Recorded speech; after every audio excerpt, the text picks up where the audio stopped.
আমাদের দেশে দেখা যায় যে রানীক্ষেত, গামবোরো এই রোগটাই সবচেয়ে বেশি দেখা যায়।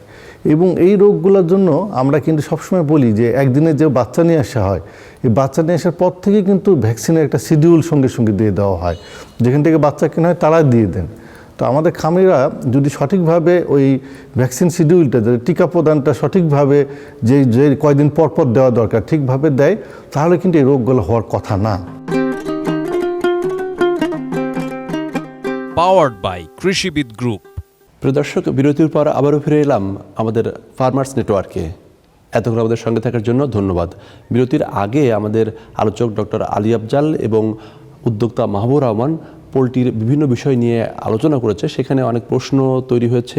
এছাড়াও আমাদের প্রান্তিক পর্যায়ের যারা খামারি রয়েছে তাদেরও বেশ কিছু প্রশ্ন রয়েছে, সেসব নিয়ে আলোচনা করব। আজ আমরা পেয়েছি শেরেবাংলা কৃষি বিশ্ববিদ্যালয়ের অ্যানিম্যাল সায়েন্স অ্যান্ড ভেটেরিনারি মেডিসিনের সম্মানিত ডিন অধ্যাপক ডক্টর মোহাম্মদ জাহাঙ্গীর আলম।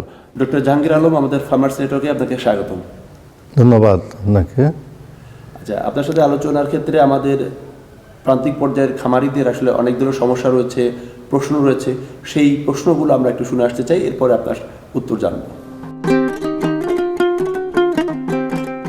প্রথম সমস্যাই হচ্ছে ভাইরাস, যেমন হইতেছে রানীক্ষেত, গামবোরো, মুরগির আমাশা হয়, লিভারের সমস্যা, কিডনিতে সমস্যা হয়, লিটার গাইটা দিতে হয়, নইলে আর কি গ্যাসের সমস্যা দেখা দেয়।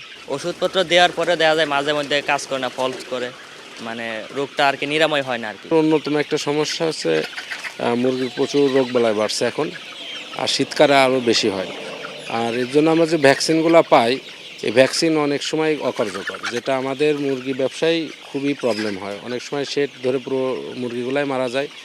এবং যে ওষুধগুলো আমরা আনি, এটা যদি কার্যকর না হয় তাহলে আমাদের খরচ বাড়ে এবং লস হয়, কিন্তু আমরা ফল পাই না। এটা আমাদের ব্যবসার খুবই ক্ষতি হয় এবং অনেক উদ্যোক্তার জন্য এগুলো অফ করে দিচ্ছে। বাচ্চার দাম বেশি, 50-55 টাকা করে বাচ্চা। বর্তমান যে রেট 250 টাকা, এতে আমরা মুরগি বেচতে দেখা গেছে আমরা লসে আছি। এবং বিভিন্ন রোগবালাই সমস্যা দেখা দেয় রানীক্ষেত এবং গামবোরো, ঠান্ডার কারণে অনেক সময় মুরগি মারা যায়। এজন্য আমরা দেখা গেছে লসে পড়ি। এবং আমাদের খাবারের দামটা যদি কম হয় এবং বাচ্চার দামটা যদি কম হয়, তাহলে আমরা আশা করি আর কি লাভবান হতে পারবো। স্যার, আপনি দেখলেন একজন উদ্যোক্তা বা প্রান্তিক পর্যায়ে খামারির প্রশ্ন, সেটি হচ্ছে যে মুরগি রানীক্ষেত্র, গামবোরা, আমাশয়, লিভারের সমস্যা, কিডনির সমস্যা। তো সেক্ষেত্রে একজন খামারি এর আসলে সহজ কি প্রতিকার কি পেতে পারে, কিভাবে? ধন্যবাদ যারা এই কোশ্চেনটা করেছেন। আমাদের দেশে দেখা যায় যে রানীক্ষেত, গামবোরো এই রোগটাই সবচেয়ে বেশি দেখা যায়। এবং এই রোগগুলোর জন্য আমরা কিন্তু সবসময় বলি যে একদিনে যে বাচ্চা নিয়ে আসা হয়, এই বাচ্চা নিয়ে আসার পর থেকে কিন্তু ভ্যাকসিনের একটা শিডিউল সঙ্গে সঙ্গে দিয়ে দেওয়া হয়। যেখান থেকে বাচ্চা কেনা হয় তারা দিয়ে দেন। তো আমাদের খামারিরা যদি সঠিকভাবে ওই ভ্যাকসিন শিডিউলটা, যদি টিকা প্রদানটা সঠিকভাবে যে কয়দিন পর পর দেওয়া দরকার ঠিকভাবে দেয়, তাহলে কিন্তু এই রোগগুলো হওয়ার কথা না। কিন্তু এরপরেও দেখা যায় যে অনেকে বলেন যে ভ্যাকসিন দিলে পরেও রোগ দেখা যায়, বা ভ্যাকসিনগুলো ঠিকমতো অনেকে দিতে পান না বা সময় মতো পান না, এরকম অনেক কারণে হয়তো অসময় থাকে। তবে আমি যেটা বলবো যে একটা খামারের অবশ্যই ব্যবস্থাপনার মূল থাকবে যে তার কি কি রোগ হয়, সে টিকাগুলো শিডিউল আগে রেখে সেটা কোথা থেকে পাবে, আগে থেকেই ওই শিডিউলটা তাদের ঠিক করে রাখতে হবে। তাহলে ধাপে ধাপে যদি টিকাগুলো দেয়, সেক্ষেত্রে এই রোগগুলো হওয়ার সম্ভাবনা থাকে না। এছাড়াও রোগগুলো যাতে না হতে পারে, এই জন্য আমরা জানি যে জৈব নিরাপত্তা, যেটা বায়োসিকিউরিটি বলি, প্রত্যেকটা পোলট্রি ফার্মের মূল থাকে একটা বায়োসিকিউরিটি ফ্যাক্টর। এটা যদি সঠিকভাবে মেনটেন করতে পারে, ওই ফার্মে 90% রোগ হওয়ার সম্ভাবনা কোনো দিনই থাকবে না। বায়োসিকিউরিটি যেমন সেই খামারে যাতে বাইরে থেকে কোনো ধরনের পাখি বা বন্য প্রাণী বা দেখা যায় যে অন্য বাইরের মানুষ যখন তখন যাবে, কারণ কি যেগুলো রোগের বাহক হিসেবে আসতে পারে। কারণ সাধারণত আমরা একদিনে বাচ্চা যে ভিতরে ঢোকায়, তারপর যদি সঠিকভাবে মেনটেন করে, ওখান থেকে বাইরে থেকে কোনো জীবাণু ঢোকার সম্ভাবনা খুব কম থাকে। এবং এটা মেনটেন করতে গেলে অবশ্যই আমাদেরকে বাইরে থেকে কোনো ধরনের বাহক হিসাবে যারা সম্ভাবনা আছে সেগুলোকে নিয়ন্ত্রণ করতেই হবে। এছাড়াও যে একদিনে বাচ্চা নিয়ে আসতেছে বা যেটাই নিয়ে আসবে তার এই ফার্মে নতুন, সেটা যদি হেলদি ভালো স্টক থেকে নিয়ে আসে, কারণ ওটা যদি অসুস্থ আগেই নিয়ে আসে সেটাই কিন্তু রোগের বাহক হিসেবে কাজ করে। এবং যারা ওয়ার্কার কাজ করে এটা খুব বড় গুরুত্বপূর্ণ, কারণ ওয়ার্কার দেখা যায় যদি এই আরও কোনো ফার্মে কাজ করে তাহলে ওই ফার্মে যদি কোনো রোগ হয়ে থাকে সে কিন্তু ওটা বহন করে এই ফার্মে নিয়ে আসবে।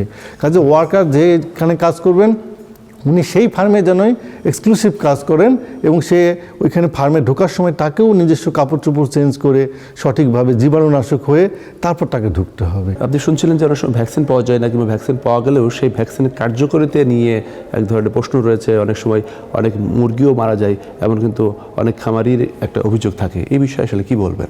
ভ্যাকসিন এমন একটা জিনিস, এটিকে কুল চেইন মেনটেন করতে হয়। টোটালি যদি এখান থেকে তৈরি করার পর থেকে ধাপে ধাপে যে নিয়ে যাবে এই ট্রান্সপোর্টে কিন্তু ঠান্ডা থাকতে হবে। তখন এখান থেকে নিয়ে গেল খুলনা বা দিনাজপুর, এই ঠান্ডা নিয়ে যাওয়ার পর আবার ওইখানে যেখানে রাখবে সেখানেও কিন্তু প্রপার টেম্পারেচার মেনটেন করা হয়, রেফ্রিজারেটর বা যেখানে হোক রাখতে হবে। এবং সেখান থেকে খামারে আবার যখন ওখান থেকে ফার্মাসিতে নিবে, ফার্মাসির মধ্যেই রাখবে। ফার্মাসি থেকে যখন বিভিন্ন খামারে নিয়ে যাবেন ওনারাও কিন্তু বাসায় গিয়ে আবার মেনটেন করতে হবে। এবং সেখান থেকে নিয়ে উনি যখন ওটাকে ইউজ করবেন সেটা যে নিয়ম আছে সঠিকভাবে মেনটেন করে ডাইলুশন করে তারপরে দেওয়া, এবং দেওয়ার সময় কিন্তু সেটাও যেন ঠান্ডা অবস্থায় রেখে করতে হয় সেটাও মেনটেন করতে হয়। এবং একটা নির্দিষ্ট সময় থাকে যে ভ্যাকসিনটা ভাঙার পরে 3 থেকে 4 ঘন্টা বা 5 ঘন্টার মধ্যে শেষ করতে হয়। তো এইটা যদি অনেকে দেখা যায় যে একটা ভ্যাকসিন দেখা গেলো 100টার বা 500টার কিন্তু ডোজ থাকে। এখন আমার হয়তো দেখা গেলো যে এখানে 20টা বা 25টা মুরগি আছে বা হাঁস আছে, এই দেওয়ার পর আমার বেশি থাকে। কেউ যদি মনে করে যে আমি বেশিটা রেখে দেবো অনেক আরেক ফার্মে নিব, সেটাও দিতে পারে অবশ্যই কাছাকাছি হলে, কিন্তু সেটা যদি মনে দিতে দিতে ওই টাইমের মধ্যে না মেনটেন করে ওই টাইমের মধ্যে কুল চেইন মেনটেন না হয় তাহলে কিন্তু ভ্যাকসিনটা অকার্যকর হয়ে যায়। এখন তো শীতকাল চলছে, শীতকালে আসলে আদর্শ পোল্ট্রি ব্যবস্থাপনা যদি সংক্ষেপে বলেন। বিশেষ তাপমাত্রা রাখতে, কারণ আমরা জানি শীতের সময় তাপমাত্রাটা কম থাকে, তাদের জন্য যে তাপমাত্রা থাকে সে তাপমাত্রা কিন্তু আমাদের পরিবেশ থেকে দিতে পারি না। এই সময় তাদেরকে হিট দেওয়ার জন্য আমাদের পর্যাপ্ত তাপের হিটের ব্যবস্থা করতে হয়, হিটারের মাধ্যমে হোক বা লাইটের মাধ্যমে হোক, যে ধরনের ব্রুডারের মাধ্যমে দেওয়া হয়। এই তাপমাত্রা দিতে গিয়ে কিন্তু অনেক সময় আমি দিলাম, দিয়ে রাতে হয়তো তাপমাত্রা এত বেশি বেড়ে গেল যে বার্ডের জন্য ক্ষতি হয়ে যায়। কাজে এই সময়টা কিন্তু ফার্মাররা দেখা যায় ঠিকমতো তাপমাত্রাটা নিয়ন্ত্রণ করতে পারে না, তার জন্য যে পরিমাণ দরকার হয় বেশি হয়ে যায়, নাহলে কম হয়ে যায়, হয়ে কিন্তু অনেক বার্ড মারা যায়। কাজে শীতের সময় যেটা বার্ড বিশেষ করে যেই বাচ্চাই পালন করুক না কেন সেই লেয়ার করতে গেলেও কিন্তু প্রথম দিন তাদেরকে ব্রুডিং করতে হয়। সেক্ষেত্রে আমাদের ব্রুডিং টেম্পারেচারটা সঠিকভাবে মেনটেন করে বাইরে থেকে তাপমাত্রাটা বেশি দিতে হয় এবং এই জিনিসটা সঠিকভাবে মেনটেন করে তারপর ধাপে ধাপে যতদিন থাকে, আমরা জানি যে দিনের ম্যাক্সিমাম সময়টা তাপমাত্রা যেটা থাকে তার একটা তাপমাত্রা থাকে, আবার রাতের দিকে হঠাৎ তাপমাত্রা কমে যায়। ওই সময়গুলো যদি সঠিক ব্যবস্থাপনা না করে হঠাৎ তাপমাত্রা কমে গিয়েই কিন্তু বাচ্চা দেখা গেলো যে আমি যদি ওই সময় যদি তাপমাত্রা তার দরকার, আমরা জানি যে প্রত্যেকটা খামারের মধ্যে থার্মোমিটার এবং হাইগ্রোমিটার থাকে, ওখানে আর্দ্রতা তাপমাত্রাটা আমরা মেনটেন করি। ওই সময় যা দরকার তার জন্য তার চেয়ে যদি অনেক ফ্ল্যাকচুয়েট করে তাহলে কিন্তু বার্ড অনেক ক্ষতির সম্মুখীন হওয়ার সময় অনেক বাচ্চা মারা যেতে পারে। একদিকে খাবারের দাম বেশি, একদিকে বাচ্চার দাম বেশি, আবার ভ্যাকসিনেরও দাম বাড়ছে। তো এ বিষয়ে অনেক খামারই প্রান্তিক পর্যায়ে তারা বলছেন যে তারা আগের মতো লাভ করতে পারছে না, অনেক ক্ষেত্রে লোকসান হচ্ছে। এক্ষেত্রে খামারি পর্যায়ে কিংবা সরকারি পর্যায়ে কী ধরনের উদ্যোগ নেওয়া উচিত বলে আপনি মনে করেন?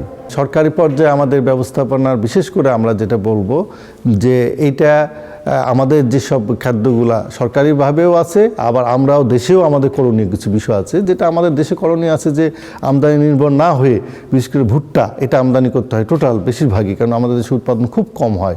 কাজে ভুট্টা যদি আমাদের দেশে উৎপাদন মোটামুটি শুরু করি, কারণ আমরা কিন্তু এখন জানি যে ভুট্টা মোটামুটি ভালো দাম পাওয়া যায়, কাজে ভুট্টা উৎপাদনে করে আমরা কিন্তু আমদানি নির্ভর হতে পারি। আবার সয়াবিন মিল, যেটা সোয়াবিন থেকে ওয়েল করার পর এক্সট্রাক্ট যেটা খোয়েল হিসেবে আমরা পাই, সেটাও কিন্তু আমাদের প্রোটিনের বড় সোর্স একটা হিসেবে কাজ করে।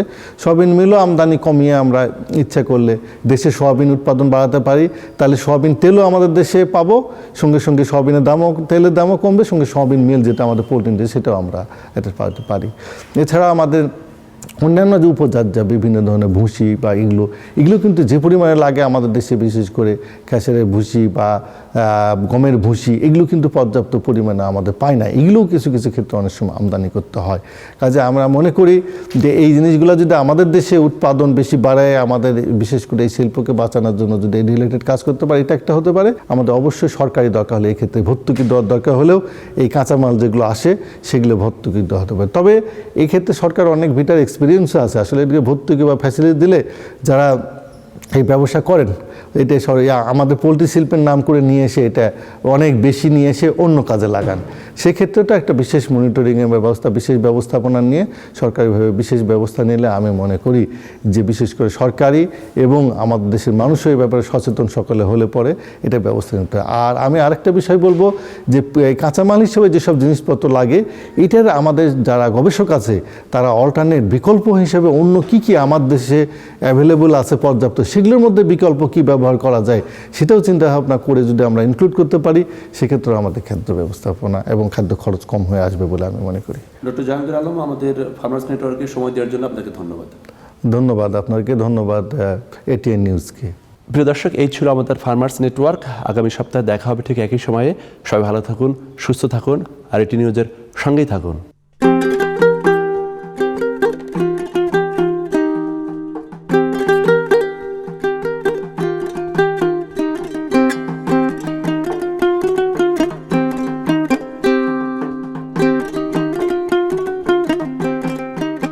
Powered by Krishibid Group.